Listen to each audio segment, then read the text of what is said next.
പന്തളം ബാലൻ പന്തളത്താണോ ജീവിക്കുന്നത്? അല്ല, തിരുവനന്തപുരത്താണ്. പന്തളത്ത് ജനിച്ചു പോയി. ഇൻസിഡൻ്റലി വന്ന ഒരു പേരാണത്. ഈ സംഗീതത്തിലേക്ക് എങ്ങനെയാണ് തിരിയുന്നത്? അച്ഛന് വലിയ ആഗ്രഹമായിരുന്നു എന്നെ ഒരു പാട്ടുകാരനാക്കണം. ഈ മൂളിപ്പാട്ടൊക്കെ പാടുന്ന കേട്ടുകൊണ്ട് അച്ഛൻ്റെ സുഹൃത്തായിരുന്നു ഈ വെൺമണി സുകുമാരൻ സാർ എന്ന് പറയുന്നത്. പാട്ട് പഠിക്കാനായിട്ട് സാറിൻ്റെ അടുത്ത് കൊണ്ടാക്കി. ഈ അച്ഛൻ മരിച്ചു കഴിഞ്ഞ് പിന്നെ വീട്ടിലെ സ്ഥിതി എങ്ങനെയായി? വളരെ കഷ്ടമായിരുന്നു. കാരണം വെച്ച് കഴിഞ്ഞാൽ അമ്മയുടെ ചെറിയ വരുമാനത്തിൽ ഒരിക്കലും ജീവിക്കാൻ പറ്റില്ല. അപ്പം 16 വയസ്സ് മുതൽ ഞാൻ പാടി തുടങ്ങി. അതായത് 86 മുതൽ പ്രൊഫഷണൽ പാട്ടുകാരനായി. അതെ. ഈ കോളേജ് പഠിക്കുമ്പോൾ 40 വർഷമായി. ഈ സ്വന്തമായിട്ട് ട്രൂപ്പ് ഏത് കാലത്താണ് തുടങ്ങുന്നത്? 92. ഗാനമേളയുമായി കേരളം മുഴുവൻ സഞ്ചരിച്ചു. ആ കാലഘട്ടത്തെ ഇന്നും ഓർത്തിരിക്കുന്ന കുറേ അനുഭവങ്ങളില്ലേ? തിരുവനന്തപുരത്ത് ഒരു വലിയൊരു ക്ഷേത്രമുണ്ട്. അപ്പോൾ അവിടെ ചെന്നപ്പോഴത്തേക്ക് ഗാനമേളയ്ക്ക് മുമ്പായിട്ടാണല്ലോ നമുക്ക് ഫുഡ് തരേണ്ടത്. ഏറ്റവും മോശമായ ഒരു പ്രതലത്തിൽ കൊണ്ട് എല്ലാവർക്കും ചോറ് വിളമ്പൊന്ന് ഇരിക്കുന്നു. രവീന്ദ്രൻ മാഷെ എങ്ങനെയാണ് പരിചയപ്പെടുന്നത്? ഞാൻ അവിടെ ചെന്നപ്പോഴത്തേക്ക് വലിയ സൈസുള്ള ഒരാൾ നിന്ന് പട്ടിയെ കുളിപ്പിക്കുക. ഇരിക്കട്ടെ. ദേവരാജൻ മാഷ് ആരുടെയെങ്കിലും കല്യാണത്തിന് പോയവരുടെ കണ്ടുണ്ടോ? എൻ്റെ കല്യാണത്തിന് വന്നു. ഞാനും വൈഫും മാഷും കൂടെ നിൽക്കുന്ന ഒരു ഫോട്ടോ ഉണ്ടാണ്. അദ്ദേഹത്തിൻ്റെ അലമാരയ്ക്കകത്ത് സൂക്ഷിച്ചിരിക്കുകയായിരുന്നു.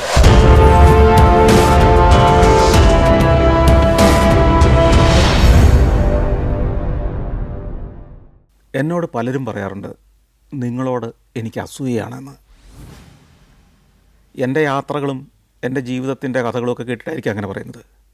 പക്ഷേ എന്നോട് ആരെങ്കിലും ചോദിക്കുകയാണ് നിങ്ങൾക്കാരോടാണ് അസൂയ എന്ന് ചോദിച്ചാൽ ഞാൻ പറയും നല്ല ഗായകരോട്, പാട്ടറിയുന്നവരോട്, പാടാനറിയുന്നവരോടെന്ന്. അങ്ങനെ എനിക്ക് അസൂയുള്ള നിരവധി ഗായകരെ ഞാൻ അകലെ നിന്ന് ആരാധിച്ചിട്ടുണ്ട്. ധാരാളം മലയാളികൾക്ക് കേട്ടറിവുള്ള, അതിഗംഭീരമായി പാടുന്ന നല്ലൊരു ഗായകനായ പന്തളം ബാലനാണ് ഇന്ന് എൻ്റെ അതിഥി. അദ്ദേഹത്തിൻ്റെ കഥകൾ നമുക്ക് തുടരാം.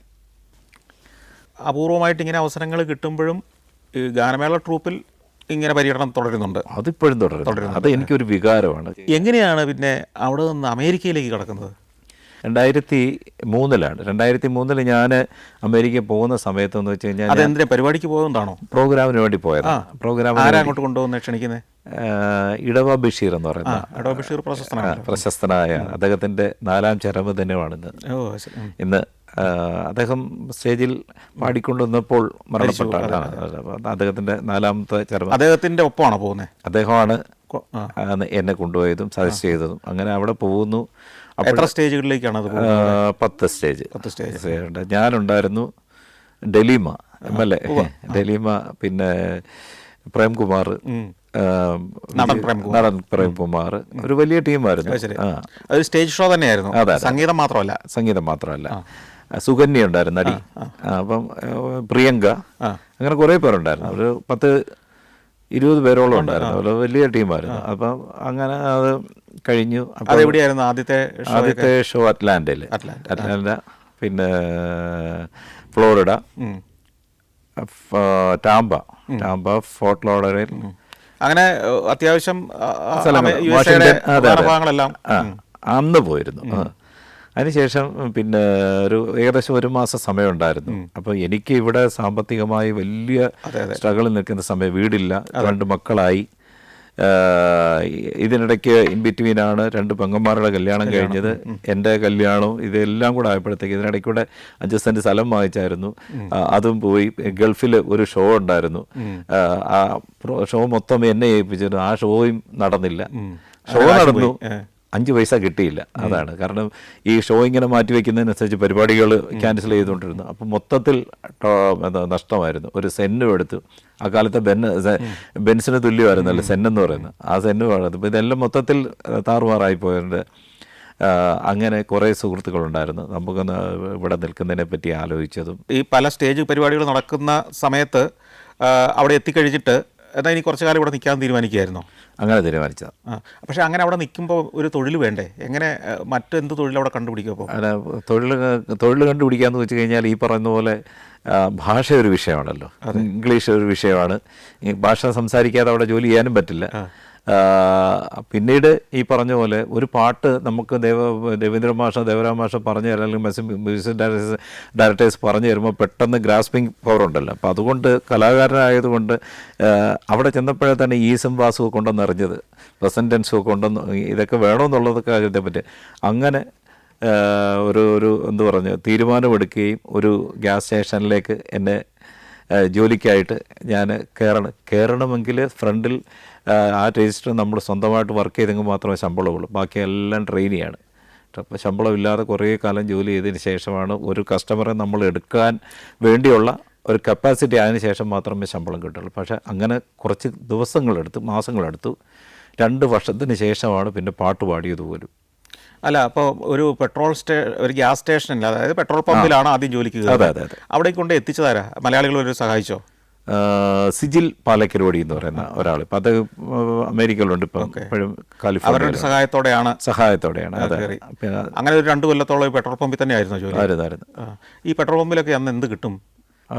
അന്നത്തെ മണിക്കൂറിനാണ് $8. $8 മണിക്കൂറിന് കിട്ടും. അത് ചിലപ്പോൾ നമുക്ക് ഓവർ ടൈം കിട്ടാറുണ്ട്. സാധാരണ എത്ര മണിക്കൂറാണ്? 8 മണിക്കൂർ. 8 മണിക്കൂറുള്ളൂ. അപ്പോൾ $64. പിന്നെ അഡീഷണൽ വർക്ക് ചെയ്യാൻ പറ്റുമോ? ചിലപ്പം ചില ഷിഫ്റ്റിൽ ചില വന്നില്ലെങ്കിൽ നമുക്ക് കൂടുതൽ ചെയ്യാൻ പറ്റും. അപ്പോൾ ആ സമയത്ത് ചെയ്യുന്നതിന് കൂടുതൽ പൈസ ഉണ്ടോ, അതോ അത് $8 തന്നെയാണ്? ഇല്ല, ആ $8 എന്നാലും നമുക്ക് ലാഭമാണ്. കാരണം ഇവിടുത്തെ പൈസ വെച്ച് നോക്കണം, ഈ $64 ഒരു ദിവസം കിട്ടിയാൽ അതുകൊണ്ട് അവിടുത്തെ ചിലവൊക്കെ നടന്നു പോകുമായിരുന്നോ? 64 × 7 ആണല്ലോ. അല്ല, ഒരു ദിവസത്തെ ചിലവാണ് ഞാൻ ചോദിക്കുന്നത്. ഒരു ദിവസത്തെ അങ്ങനെ, കാരണം നമ്മൾ അവിടെ ചെല്ലുമ്പം നമുക്ക് അങ്ങനെ ഫുഡ് കഴിക്കണം. വീട്ടിലെ പ്രശ്നങ്ങളും ഒരുപാട് പ്രശ്നങ്ങളുണ്ടല്ലോ. കുഞ്ഞുങ്ങളെ നോക്കണം, വീടില്ല, വാടക കൊടുക്കണം, അങ്ങനെ ഒത്തിരി പ്രശ്നങ്ങൾ. എല്ലാം മനസ്സിൽ കിടക്കുമ്പം അവിടെ ഒന്നും കഴിക്കാൻ പറ്റില്ല. കാരണം എന്ന് വെച്ച് കഴിഞ്ഞാൽ എന്തെങ്കിലും സൂപ്പൊക്കെ ഉണ്ടല്ലോ, ചെറിയ സൂപ്പ്. പിന്നെ ഞാൻ ആ ജോലി ചെയ്യുന്നിടത്ത് ഡൽഹി ഉണ്ടായിരുന്നു. ഡൽഹി എന്ന് അറിയാമല്ലോ, അദ്ദേഹത്തോട് പറയേണ്ട കാര്യം. അതുണ്ടായിരുന്നതുകൊണ്ട് നമുക്ക് ആ സമയങ്ങളിലൊക്കെ അങ്ങ് അഡ്ജസ്റ്റ് പോകും. പിന്നെ ഉള്ളത്, കാരണം എൻ്റെ കൂടെ ഒരാളുണ്ട്, ജോണി എന്ന് പറയുന്നത്. അപ്പോൾ പുള്ളി വീട്ടിൽ ചോറൊക്കെ വയ്ക്കുമായിരുന്നു. അങ്ങനെ അവിടെ വെച്ച് മീൻകറി വയ്ക്കാൻ പഠിച്ചത്, ചിക്കൻ കറി വയ്ക്കാൻ പഠിച്ചതൊക്കെ അവിടെ ചെന്നതിന് ശേഷമാണ്. അപ്പോൾ അന്ന് എവിടെയായിരുന്നു അവിടെ താമസമൊക്കെ? അത് ഒരു എന്താ പറയുന്നത്, ഒരു അപ്പാർട്ട്മെന്റ് പോലെ. അതിനകത്ത് ഒരു റൂമിൽ 2 പേര്, കോമൺ ബാത്റൂം. ഇങ്ങനെ വേറെ വന്നവരുണ്ടായിരുന്നു അവിടെ? വേറെ ആളുണ്ടായിരുന്നു. അത് മലയാളി തന്നെയായിരുന്നു? മലയാളി തന്നെ. അത് എന്താ പറയുക, പാർട്ട്ണർഷിപ്പിൽ ഇങ്ങനെ ഒരു മുറിയെ അല്ല, അതല്ലേ പറ്റുള്ളൂ. ആ സാഹചര്യത്തിൽ അതേ പറ്റുള്ളൂ. അമേരിക്കൻ സിസ്റ്റം അനുസരിച്ച് നമ്മൾ പോയി പെട്രോൾ അടിച്ചു കൊടുക്കുകയൊന്നും വേണ്ടല്ലോ. പിന്നെ എന്താണ് അവിടുത്തെ നമ്മുടെ ജോലി? നമ്മൾ ഇൻസൈഡ്, കാരണം ഒരു ബുള്ളറ്റ് പ്രൂഫിനകത്താണ് നിൽക്കുന്നത്. കാരണം ഈ മെഷീനുണ്ട്, ഈ മെഷീനകത്ത് ചെറിയൊരു സ്പേസ് ഉണ്ട്. ആ സ്പേസിനകത്തൂടെ $10 തരികയാണെങ്കിൽ ആ $10 പിന്നെ നമ്മൾ പൈസ വാങ്ങിച്ചിട്ട് ഈ മെഷീനിൽ കൂടി $10 ഈ പമ്പ് നമ്പർ 2 ആണെങ്കിൽ ആ 2ലേക്ക് അപ്രൂവ് ചെയ്ത് കൊടുത്താൽ അവർ പോയി പെട്രോൾ അടിച്ചോളൂ. ഇത് റിലീസ് ചെയ്ത് കൊടുക്കേണ്ടത് നമ്മളാണ്. നമ്മൾ ചെയ്ത് കൊടുക്കുക. അതെ. അതാണ് നമ്മുടെ ജോലി. അതെ. എന്നാൽ ചീറ്റിംഗ് ഉള്ള സ്ഥലങ്ങളും ഉണ്ട്. കാരണം കമോൺ പിന്നെ ഫുൾ അടിക്കണം എന്ന് പറയാൻ നമ്മൾ റിലീസ് ചെയ്ത് കൊടുക്കും, അടിച്ചിട്ട് പോയി കളയും. അതൊക്കെ നമ്മുടെ ശമ്പളത്തിൽ നിന്ന് പോകും. നമുക്ക് കാശ് ഇങ്ങോട്ട് കിട്ടാൻ വല്ല വഴിയുണ്ടോ? വേറെ വഴിയൊന്നുമില്ല. ടിപ്സോ അങ്ങനെയൊന്നും തരില്ല? ഇല്ല, അങ്ങനെയൊന്നുമില്ല. അതിനുള്ള സാധ്യതയൊന്നുമില്ല. അത് ടിപ്സൊക്കെ കിട്ടുന്ന റെസ്റ്റോറൻറ്റുള്ള സ്ഥലങ്ങൾ മാത്രമേ ഉള്ളൂ. പക്ഷെ ആ ഒരു ജീവിതം നമ്മളെ സംബന്ധിച്ചിടത്തോളം ഒരുപാട് പാഠങ്ങളായിരുന്നു. അതിൽ നിന്ന് സമ്പാദ്യം വല്ലതും ഉണ്ടായോ? സമ്പാദ്യമൊക്കെ ഉണ്ടായിട്ടുണ്ട്. ഇല്ലയെന്നൊന്നും കുറേ പറയാൻ പറ്റും. കാരണം എന്താ വെച്ച് കഴിഞ്ഞാൽ അന്നത്തെ പിന്നെ 2 വർഷം കഴിഞ്ഞപ്പോഴത്തേക്ക് ഈ ചില സ്ഥലങ്ങളിൽ ഹയറിങ്ങും ഫയറിങ്ങും എളുപ്പമാണ്. അവിടെ ഹയറിങ് ഉണ്ടാകും, ഫയറിങ് അവർക്ക് ഇഷ്ടമല്ലെങ്കിൽ പറഞ്ഞു വിടും. പ്രൈവറ്റിൻ്റെ, കാരണം പഞ്ചിങ് ഉണ്ട്. പഞ്ചിങ് വളരെ കൃത്യമായിട്ട് ജോലി ചെയ്തേ പറ്റുള്ളല്ലോ. കൃത്യമായിട്ട് ജോലി വേണം, ജോലി ചെയ്യണം. 7 മണി വെച്ചാൽ 7 മണിക്ക് തന്നെ പഞ്ച് ചെയ്തേ പറ്റുള്ളൂ. പിന്നെ 2 വർഷം കഴിഞ്ഞപ്പോഴത്തേക്കാണ് ഒന്ന് ജസ്റ്റ് റിലാക്സ് ആയതും.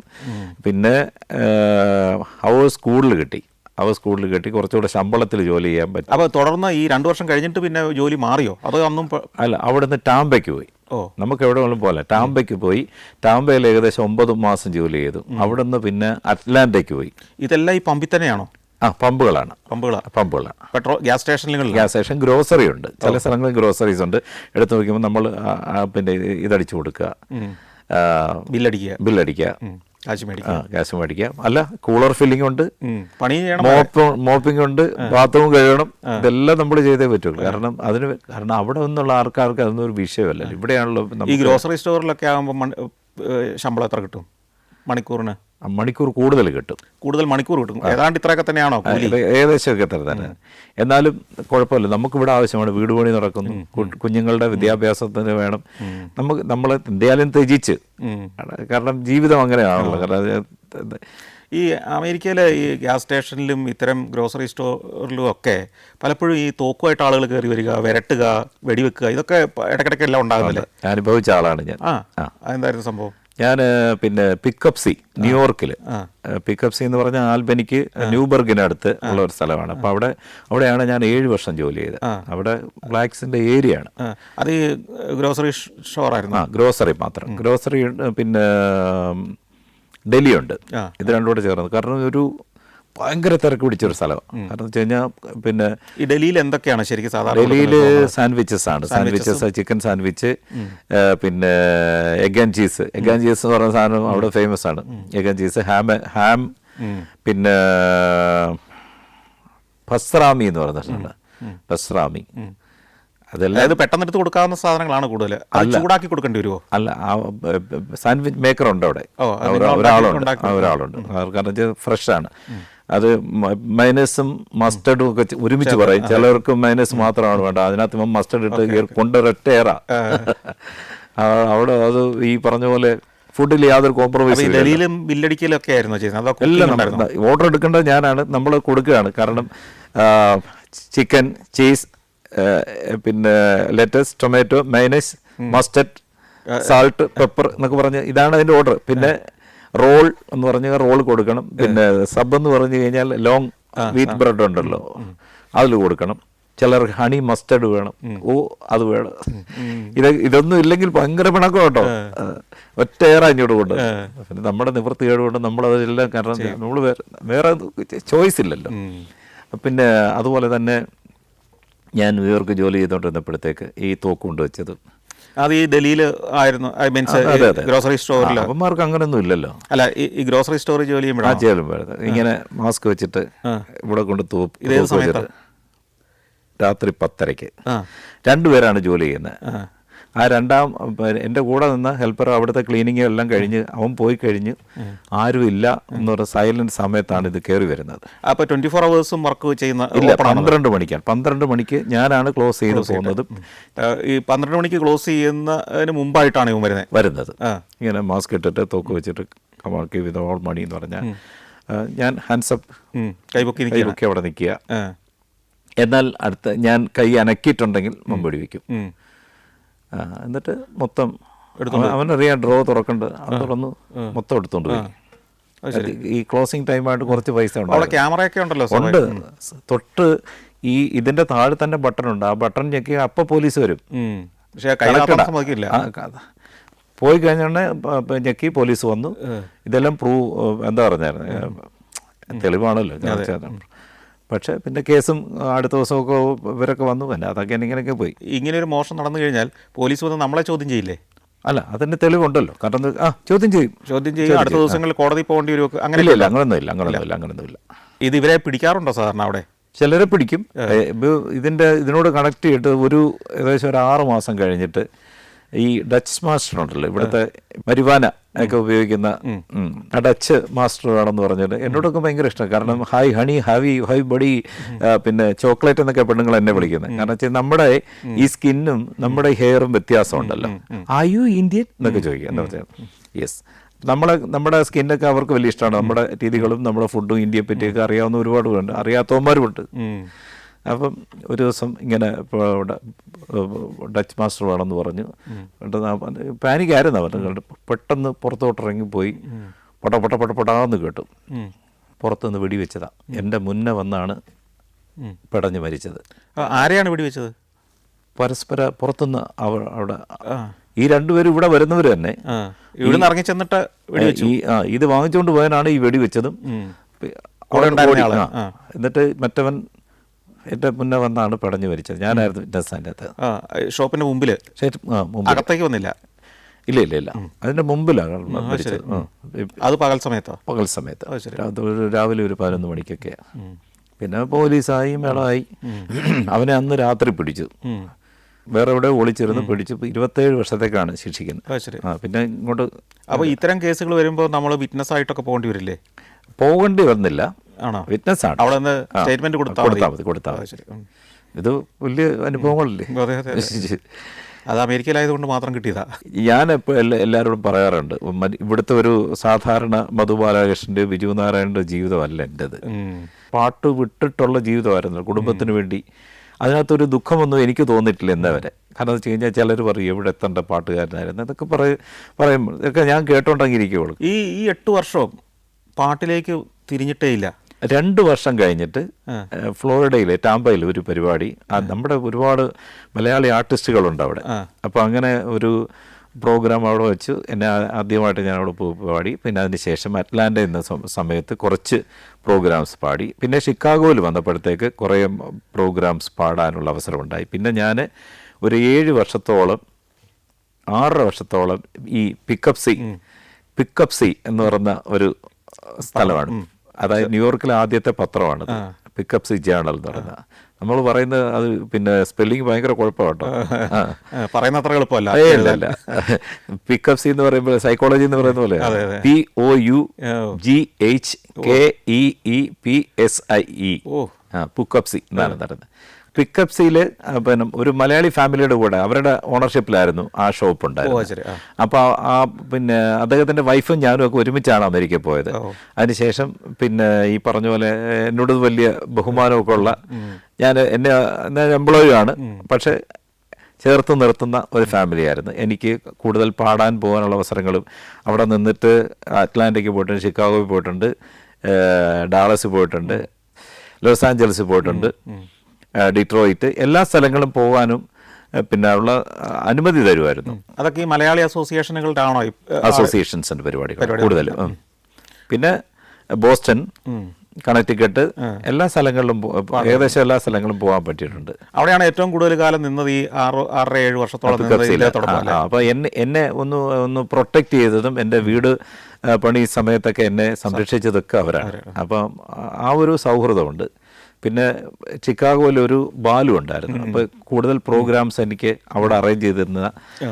ഇത് ഏത് വർഷം വരെ അവിടെ ഉണ്ടായിരുന്നു? 2010 എൻ്റെ 2011 പിന്നെ ജനുവരി 4 തിരിച്ചു വന്നു. ഈ അവിടെ ഇങ്ങനെ താമസിക്കുന്ന സമയത്ത് ഈ അവിടുത്തെ ഇമിഗ്രേഷൻ ഉദ്യോഗസ്ഥർ അല്ലെങ്കിൽ ഈ അവരുടെ അന്വേഷണം നമ്മളുടെ ഈ വിസ കാലാവധി അല്ലെങ്കിൽ നമ്മുടെ അവിടുത്തെ താമസത്തിൻ്റെ ഔദ്യോഗിക സ്വഭാവം ഇതൊക്കെ പരിശോധിക്കാനുള്ള സംവിധാനങ്ങൾ ഉണ്ടാവില്ലേ? ഒരിക്കലും അങ്ങനെ വന്നിട്ടില്ല. ഞാൻ ഫ്ലോറിഡയിൽ ഉണ്ടായിരുന്ന സമയത്ത്, പിന്നെ ടാമ്പയിൽ ഉണ്ടായിരുന്ന സമയത്ത് ഇങ്ങനെ ഒരു പെട്ടെന്നൊരു നിയമം വന്നു. ആ സമയത്ത് കുറച്ച് നാളുണ്ടായിരുന്നു, 3 മാസമുണ്ട്. പക്ഷേ ഇപ്പം ഭയങ്കര കർശനമാക്കി എന്ന് വെച്ച് കഴിഞ്ഞാൽ പലരും നമ്മുടെ ആർട്ടിസ്റ്റുകളെ വിലങ്ങുമൊക്കെ വെച്ചിട്ടാണ് ഇവിടെ കൊണ്ടുവന്നത്. കാരണം കയറ്റി വിടുന്നത്. ഇല്ല. ഈ പക്ഷേ തിരിച്ചു പോരാൻ എയർപോർട്ടിൽ വരുമ്പോൾ ഇതൊരു പ്രശ്നം വരില്ലേ? ഒന്നുമില്ല, തിരിച്ച് കയറി പോന്നാൽ മതി. അവിടെ പരിശോധന ഇല്ലെന്ന് തോന്നല്ലേ തിരിച്ചു വരുമ്പോൾ? അങ്ങോട്ട് പോകുമ്പോഴേ ഉള്ളൂ ചെക്കപ്പ് മൊത്തം. കാരണം വെച്ച് കഴിഞ്ഞാൽ ഇങ്ങോട്ട് പോരുമ്പോഴത്തേക്കാരാ ഒരാളെങ്കിൽ വിട്ടുപോയാൽ അത്രയായില്ലേ എന്ന് പറഞ്ഞത്. ഇപ്പം എനിക്ക് 10 വർഷത്തെ വിസ കിട്ടി കേട്ടോ. ഞാൻ കഴിഞ്ഞ വർഷം വീട്ടിൽ പോയിരുന്നു. പോയിരുന്നു. തിരിച്ച് പോരാൻ തോന്നിയത് അത്യാവശ്യം പൈസ ആയി, വീട്ടിലെ കാര്യങ്ങളൊക്കെ സേഫായി എന്നുള്ളത് തോന്നിയപ്പോഴാണോ?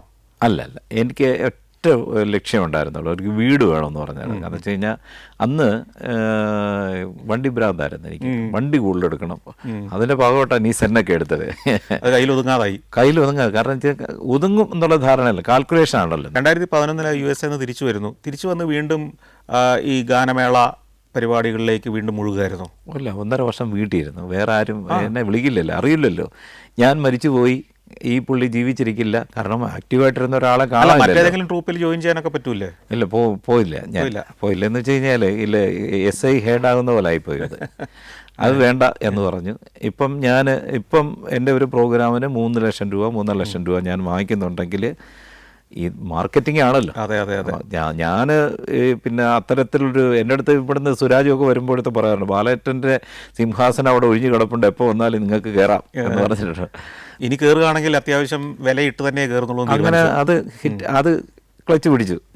ഇപ്പം അത്യാവശ്യം പ്രോഗ്രാംസ് ഉണ്ട് എനിക്ക്. ഞാൻ തന്നെയല്ലേ കൂടുതലും ഇപ്പം ഇന്ന് ഇങ്ങോട്ട് വന്നപ്പോഴും സിംഗപ്പൂരിലേക്ക് പരിപാടി, പിന്നെ അത് ഏകദേശം കൺഫേം ആയി. സാധാരണ കേരളത്തിൽ ഒരു പ്രോഗ്രാം ചെയ്യാൻ നമ്മുടെ ട്രൂപ്പ് എത്രയാണ് സാധാരണ ഫീസ് വേണ്ടി വരുന്നത്? ഇപ്പം 3 ലക്ഷം രൂപ വാങ്ങിക്കുന്നുണ്ട്. കാരണം എന്ന് വെച്ചാൽ 3 ലക്ഷം കുറവാണ്. മറ്റുള്ള വലിയ പാട്ടുകാരൊക്കെ പിന്നെ 6 ലക്ഷം 7 ലക്ഷം രൂപ മാത്രം പാടാൻ വാങ്ങിക്കണം. വേണ്ട, നമുക്കത് വേണ്ട, നമുക്ക് കുറച്ച് മതി. ചെറിയ ലൈഫാണല്ലോ, കൊച്ചു പ്രൊഫൈൽ ആയതുകൊണ്ട് നമുക്ക് ഇത് മതി. ഇതിനകത്തുനിന്ന് നമുക്ക് ജീവിച്ചു പോകാൻ വേണ്ടി. കാരണം മക്കള് പിന്നെ മക്കള് രണ്ടുപേരും കല്യാണം കഴിഞ്ഞു. 2 ആൺമക്കളാണ്. രണ്ടുപേരും കല്യാണം കഴിഞ്ഞു. അവർക്ക് രണ്ടുപേർക്കും ജോലിയുണ്ട്. അമ്മക്ക് കല്യാണം കഴിച്ച കുട്ടികൾക്കും ജോലിയുണ്ട്. വിദേശ പരിപാടികൾക്കുള്ള ഒരു ഫീസ് സാധാരണ ഗതിയിൽ എങ്ങനെയാ? വിദേശ പരിപാടികൾക്ക് ഞാൻ പിന്നെ ഒരു പ്രോഗ്രാമിന് പോവുകയാണെങ്കിൽ 1.5 ലക്ഷം രൂപ എനിക്ക് ഇതിൽ കൂടെ പറഞ്ഞ് ഇനിയിപ്പം ഇതേ കുറച്ച് കാലം ഇവിടെ കഴിഞ്ഞിട്ടേ അത്രയല്ലല്ലോ അതിൽ കൂടെ പറഞ്ഞത്. അതല്ല, ഓരോ കാലഘട്ടത്തിനനുസരിച്ചാണല്ലോ നമ്മൾ ആൾക്കാരോട് പറഞ്ഞേക്കാം, ഇനി കൂടും, വേണമെങ്കിൽ ഉടനെ വിളിച്ചോ. വിദേശ പരിപാടികൾക്ക് പ്രത്യേകിച്ചൊരു സീസൺ ഉണ്ടോ, അതോ എല്ലാ വർഷത്തിൻ്റെ എല്ലാ സമയത്തും വിളി ഉണ്ടാവുമോ? ഇല്ല, ഇപ്പം പിന്നെ അമേരിക്ക, പിന്നെ UK അങ്ങനെയൊക്കെയുള്ള സ്ഥലങ്ങൾ അദ്ദേഹത്തോട് പറയേണ്ട കാര്യമില്ലല്ലോ. കാരണം തണുപ്പുള്ള സമയത്ത് ഇല്ലല്ലോ ഇവിടെ പരിപാടി. ഇപ്പോൾ ഇപ്പൊ ശരിക്കും പറഞ്ഞാൽ യൂറോപ്പിന്റെ ഒരു സീസൺ തുടങ്ങുകയല്ലേ? കഴിഞ്ഞ വർഷം ഞാൻ UK 2 പ്രാവശ്യം പോയി. അപ്പോൾ ഒന്ന് തണുപ്പ് സമയത്തുമാണ്, ഒന്ന് സമ്മറിലുമാണ് പോയത്. അപ്പം ഇനി ഇപ്പം അയർലൻഡിൽ പോയത് സമ്മർ സമയത്ത്. എന്നാലും മാസത്തിലൊരു പരിപാടി വിദേശത്തുണ്ടാവുമോ സാധാരണഗതിയിൽ? മിക്കപ്പോഴും ഉണ്ടായിരുന്നു. ഗൾഫിലാണ് കൂടുതലുണ്ടായിരുന്നത് കേട്ടോ. ഇപ്പോഴും ഗൾഫിൽ പരിപാടികൾ ഈ ഒരു യുദ്ധം വരുന്നിടം വരെ ഗൾഫിൽ ഉണ്ടായിരുന്നു. ഇപ്പം ജനുവരി പോയിരുന്നു, പിന്നെ ഡിസംബർ പോയിരുന്നു. ഈ ഗാനമേള ട്രൂപ്പിനൊപ്പം ഗായകനായി പോകുന്നതല്ലാതെ സംഗീത പരിശീലനം നടത്താറുണ്ടോ, പരിശീലിപ്പിക്കാറുണ്ടോ? എനിക്കതാണ് എൻ്റെ മെയിൻ ജോലി ഇപ്പം. അതായത് ഞാനിപ്പം എനിക്ക് ഒരുപാട് സ്റ്റുഡൻസ് ഉണ്ട്. പാട്ട് പഠിപ്പിക്കാനുള്ള പരിപാടി തുടങ്ങുന്നത് എപ്പോഴാണ്? അത് ശരിക്കും കോവിഡ് കോവിഡിന് മുമ്പ് ഒരു ഓൺലൈൻ ക്ലാസ് ആണ് കൂടുതൽ. ഓൺലൈൻ ക്ലാസ്സസ് ആണ്. ആരൊക്കെയാണ് പ്രധാന സ്റ്റുഡൻസ് ഓൺലൈൻ ക്ലാസ്? പിന്നെ ADGP ശ്രീജിത്ത് IPS അദ്ദേഹം പഠിക്കുന്നുണ്ട്. പിന്നെ അതുപോലെ തന്നെ PC വിശ്വനാഥ് ഇടയ്ക്ക് വീട്ടിൽ വന്ന് പഠിക്കുന്നു. ഇപ്പൊ സാംസ്കാരിക വകുപ്പ് മന്ത്രിയാണല്ലോ. അതെ. ടൂറിസം. നല്ലൊരു ഗായകനാണ്, നല്ലൊരു മനുഷ്യനാണ്. VSSCയുടെ ചെയർമാൻ ഉണ്ടായിരുന്നില്ലേ നമ്മുടെ സോമനാഥ് സാറ്, പാട്ട് പഠിക്കാൻ വരാതിരുന്നപ്പോഴത്തേക്കാണ് ചെയർമാനായിട്ട് കിട്ടിയത്. അദ്ദേഹത്തിന്റെ ഏറ്റവും വലിയ ആഗ്രഹം എന്ന് വെച്ചാൽ കുട്ടികളുടെ ഇടയ്ക്കിരുന്ന് പഠിക്കണം. അതുപോലെ VSSC ഡെപ്യൂട്ടി ഡയറക്ടർ ഉണ്ട്, പിന്നെ ഡോക്ടർ അറുമുഖം, അദ്ദേഹത്തിന്റെ ശിഷ്യന്മാരായിട്ട്. അല്ല, ഞാൻ എടുത്തു പറയുന്നത് വെച്ച് കഴിഞ്ഞാൽ ഇവരൊക്കെ സമയം കണ്ടെത്തുന്നുണ്ടല്ലോ ജീവിതത്തിൽ. എത്ര തിരക്കുണ്ടെങ്കിലും സംഗീതത്തിന്റെ ആ ഒരു പിന്നെ അതിനോടുള്ള സ്നേഹവും. അത് കുറേ ഡോക്ടർമാരുണ്ട്. ഈ ഓൺലൈനിൽ സംഗീത പരിശീലനമാണോ നേരിട്ട് പരിശീലനമാണോ കൂടുതൽ എഫക്റ്റീവ്? ഇപ്പം ഞാൻ ഒരു എക്സാമ്പിൾ പറയുന്നത്, ഇപ്പം അമേരിക്കയിൽ ഇരിക്കുന്ന ഒരാൾക്ക് എൻ്റെ അടുത്ത് പഠിക്കണമെങ്കിൽ ഓൺലൈനിലല്ലേ പറ്റുള്ളൂ. അതല്ല, ഈ നേരിട്ടിരുന്ന് ഒരു ഗുരുവിൻ്റെ മുന്നിൽ വന്നിരുന്ന് പഠിക്കുമ്പോൾ കുറച്ചുകൂടെ ബെനിഫിറ്റ് ഉണ്ടോ അതിന്? അത് എന്ത് കണ്ടന്റ് ആയാലും ശരി, ആ കണ്ടന്റ് പ്രാക്ടീസ് ചെയ്തില്ലെങ്കിൽ ഒരിക്കലും നമുക്കിത് കിട്ടൂല. പാട്ട് കേട്ടാൽ പാട്ട് വരത്തുള്ളൂ, പ്രാക്ടീസ് ചെയ്തല്ലേ വരുള്ളൂ. അപ്പം അങ്ങനെ വരുന്ന നന്നായിട്ട് പഠിക്കുന്നവരുമാണ്. അമേരിക്കയിലായിരുന്നു ഏറ്റവും കൂടുതൽ ക്ലാസ്സസ് ഉണ്ടായിരുന്നു. പിന്നെ ദുബായിലുണ്ടായിരുന്നു, ബാംഗ്ലൂർ ഉണ്ടായിരുന്നു. ഭാര്യ ഗായികയായിരുന്നു, അല്ലെങ്കിൽ സംഗീത കോളേജിൽ ഒപ്പം പഠിച്ചിരുന്ന ആളായിരുന്നു എന്ന് കേട്ടിട്ടുണ്ട്. അതെ, ഒപ്പം പഠിച്ചിരുന്നല്ല, ഒത്തിരി ജൂനിയറാ. ശരി. ഒരേ കാലഘട്ടത്തിലുണ്ട്. ഞാൻ 7ാം വർഷം ആകുമ്പോൾ അവൾ 1ാം വർഷം വന്നതേ ഉള്ളൂ. ശരി. അപ്പം അത്രയും ഗ്യാപ്പുണ്ട്. എന്താണ് വിവാഹത്തിന് ശേഷം ഭാര്യ ഈ സംഗീത ലോകത്തേക്ക് വരാത്തത്? ഞാൻ പറഞ്ഞില്ല, അവർ ശരിക്കും നല്ലൊരു അമ്മയാണ്. കാരണം അമ്മ എന്ന് വെച്ചാൽ മക്കളുടെ കാര്യത്തിലാണ്. ഞാൻ അമേരിക്ക പോകുന്ന സമയത്ത് മൂത്ത മോന് 1ാം ക്ലാസ്സിൽ, മറ്റേത് LKG-യിലായിട്ടേ ഉള്ളൂ. അപ്പം ഈ കുട്ടികളെ വളർത്തിയെടുക്കുക, മക്കൾക്ക് വേണ്ടി ജീവിച്ചൊരു അമ്മയാണ്. ഞാൻ ഇല്ലാതിരിക്കുന്ന സമയത്ത് ഈ കുഞ്ഞുങ്ങളെ വളർത്തുക. അവർ അബക്കാസിലുണ്ടായിരുന്നു, പിന്നെ ചെസ്സിലുണ്ടായിരുന്നു, പിന്നെ ബ്ലാക്ക് ബെൽറ്റാണ്, പിന്നെ വോളിബോൾ കളിക്കാൻ കൊണ്ടുപോയിരുന്നു. ഈ കുട്ടികൾക്ക് വേണ്ടി സംഗീതത്തെ അങ്ങ് മാറ്റിവെച്ചു. ഇപ്പം എന്തെങ്കിലും ചെയ്യുന്നുണ്ടോ? ഇപ്പം പിന്നെ പന്തളം ബാലൻ മ്യൂസിക് അക്കാഡമി എന്ന് പറഞ്ഞൊരു സ്ഥാപനം വിട്ടിട്ടുണ്ട്. നിറയെ കുട്ടികളുണ്ട്. ഇപ്പം ഡാൻസർ പഠിച്ചു, അരങ്ങേറ്റം കഴിഞ്ഞു. ചെണ്ട പഠിച്ചു, അരങ്ങേറ്റം കഴിഞ്ഞു. ഫുൾ ടൈം തിരക്കാണ്. ജീവിതത്തിലൂടെ ഒരു സഞ്ചാരം നമ്മളിപ്പം നടത്തി. പന്തളം ബാലൻ എന്തായിരുന്നു, ഇപ്പോൾ എങ്ങനെ പോകുന്നു എന്നൊക്കെ ഏകദേശം ഒരു ധാരണ മനുഷ്യർക്കുണ്ടിന്ന്. പക്ഷേ താങ്കൾ ആഗ്രഹിച്ച ഒരു സ്ഥലത്തേക്ക് എത്തി എന്നുള്ള ഒരു സംതൃപ്തി താങ്കളുടെ മുഖത്ത് ഞാൻ കാണുന്നില്ല. പക്ഷേ മനുഷ്യൻ്റെ മനസ്സിൽ താങ്കൾക്കൊരു നല്ല സ്ഥാനമുണ്ട്. അതിനിയും കുറച്ചുകൂടെ സ്വീകാര്യതയുള്ള ഒരു സ്ഥാനമായി മാറും എന്ന് ഞാൻ പ്രതീക്ഷിക്കുകയാണ്. അതിനുള്ള അവസരം ഉണ്ടാകട്ടെ എന്ന് ആശംസിക്കുന്നു. Thank you.